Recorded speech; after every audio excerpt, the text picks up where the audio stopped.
नमस्कार, मैं हूं दर्शंकर। स्कोप में आप सबों का स्वागत है। झारखंड में ईडी के छापों के बाद से सियासत हर दिन तेज होती दिखाई दे रही है।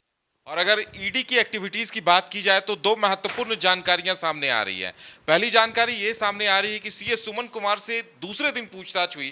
पूछताछ में कुछ निष्कर्ष इस तरह के आ रहे हैं कि कहीं न कहीं हवाला नेटवर्क से सुमन कुमार के तार जुड़े हुए थे और ये पैसे हर 15 दिनों में बाहर भेजे जाते थे। और इस बार भी वो पैसे सीए सुमन कुमार के यहाँ इकट्ठे किए जा रहे थे ताकि एक ही बार 25 या 30 करोड़ हो जाने पर हवाला नेटवर्क के जरिए उन्हें बाहर भेजा जा सके। वहीं दूसरी तरफ जानकारी ये भी सामने आ रही है कि अब पूजा सिंघल पे भी ईडी का शिकंजा कसता दिखाई दे रहा है।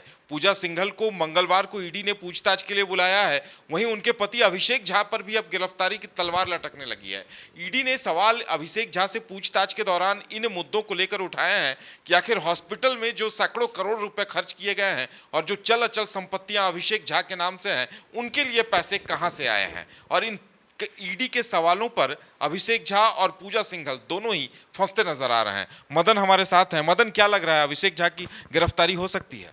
बिल्कुल, देखिए जिस तरह से लगातार आज दूसरे दिन अभिषेक झा से लगातार पूछताछ जारी है और सबसे बड़ा सवाल ये है ईडी के सामने कि ईडी ये जानना चाहती है कि ये जो अस्पताल है पल्स अस्पताल, इसमें 100 करोड़ से अधिक का इन्वेस्टमेंट हुआ है। और अगर अब तक जो जानकारी मिली है तो उसके हिसाब से अगर आप देखें तो लगभग 23 करोड़ रुपए ही बैंक से लोन के तौर पर लिए गए, जो जानकारी मिली है। लेकिन अब 100 करोड़ रुपए अगर लगे हैं तो वो 75 या 77 करोड़ रुपए किसके हैं, कौन लगाए?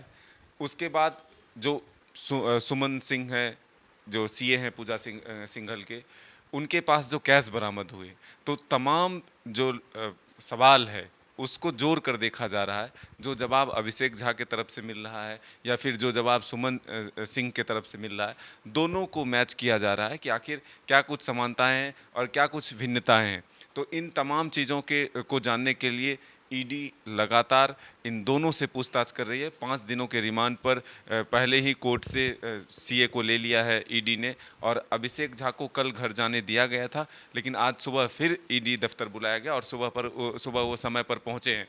लेकिन इसी बीच 2 और महिलाओं को भी बुलाया गया था जो कि सुमन सिंह के रिश्तेदार बताए जा रहे थे। हालांकि क्या पूछताछ हुई या मिलने आए थे, क्या करने आए थे, इसकी जानकारी फिलहाल नहीं हुई है। लेकिन 2 महिलाएं आए थे, काफ़ी देर तक वहाँ रुकी है, फिर उसके बाद उन्हें जाने दे दिया गया है।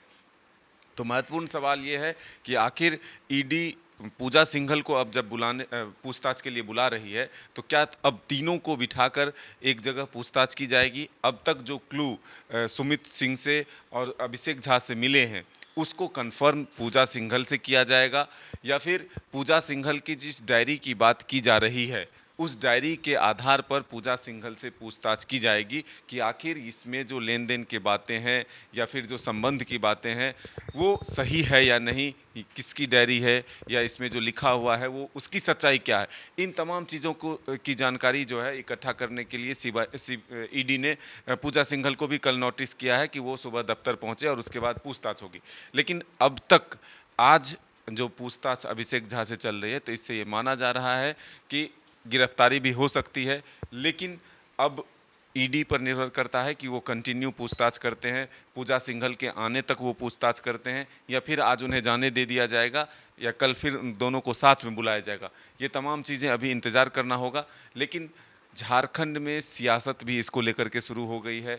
आज केंद्रीय मंत्री भी झारखंड पहुंचे थे, अश्विनी चौबे, उन्होंने भी कहा कि किसी के घर में अगर आग लगे तो इसके लिए बीजेपी जिम्मेदार नहीं है, सभी को लेकर के साथ चलने के लिए बीजेपी काम करती है, भ्रष्टाचार पर लगाम लगाएगी। बाबूलाल भी बाहर थे। जिस तरह से जेएमएम ने ये सवाल किया था कि जब से ईडी का छापा झारखंड में पड़ा है तब से 2 नेता बाहर हैं, गायब हैं बीजेपी के, पहला बाबूलाल मरांडी, दूसरा रघुवर दास जी।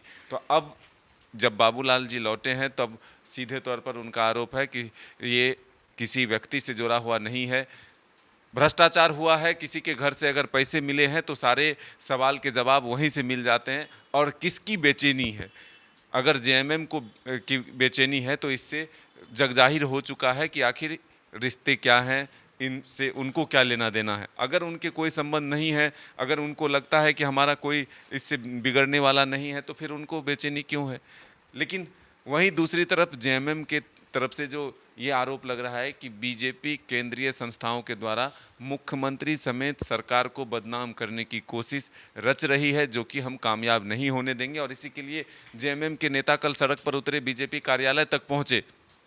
दूसरी तरफ लगातार प्रेस कॉन्फ्रेंस कर हमला किया जा रहा है जेएमएम की तरफ से भी, ये परसेप्शन हटाने के लिए कि मुख्यमंत्री पर जो आरोप लग रहे हैं वो सही नहीं है, बल्कि जो ईडी कार्रवाई कर रही है उसमें भी कहीं ना कहीं गड़बड़ी है। क्योंकि जिस तरह से बातें उन्होंने रखा है जेएमएम की तरफ से कि जो सीए हैं वो कह रहे हैं कि उन पर दबाव बनाया जा रहा है कि ये पैसे जो है मुख्यमंत्री के हैं या पूजा सिंघल के हैं। तो इन तमाम तरहों की जो अभी कयास लगाए, जो बातें सामने आ रही हैं, उससे ये माना जा सकता है कि ईडी की कार्रवाई अभी लंबी चलने वाली है। और कौन इसके दायरे में आएंगे, कौन से चेहरे इसमें जुड़ेंगे, ये अभी कह पाना। सियासत इस पे इस बात को लेकर हो रही है कि जेएमएम का कहना है कि जब पूजा सिंघल पर खूंटी में मनरेगा में ही घोटाले के आरोप थे, लगभग 16 करोड़ रुपए घोटाले के आरोप थे, फिर पलामू में डीसी रहते हुए उन्होंने 2 एनजीओ को 6 करोड़ रुपए दिए थे, तो फिर रघुवर सरकार में उन्हें क्लीन चिट देकर उद्योग विभाग की जिम्मेदारी कैसे दी गई थी, उद्योग सचिव कैसे बनाया गया था। जेएमएम का सवाल यह है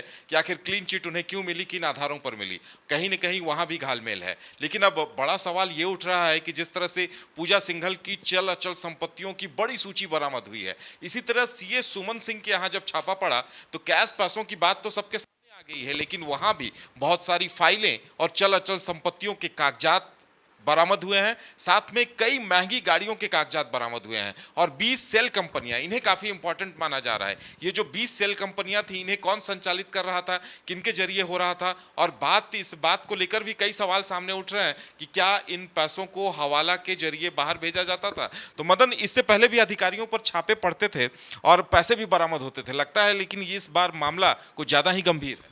बिल्कुल, देखिए ईडी भी जो छापेमारी की है वो इस स्तर पर की है कि उनके पास पक्का इनपुट था कि आखिर ये पूरा खेल चल कैसे रहा है। 25 करोड़ रुपए अभी के समय में किसी एक जगह से बरामद होना बड़ी बात मानी जाती है। अगर पैसे नहीं मिलते तो फिर सारे आरोप, जो अभी आरोप प्रत्यारोप का दौर चल रहा है, वो नहीं चलता।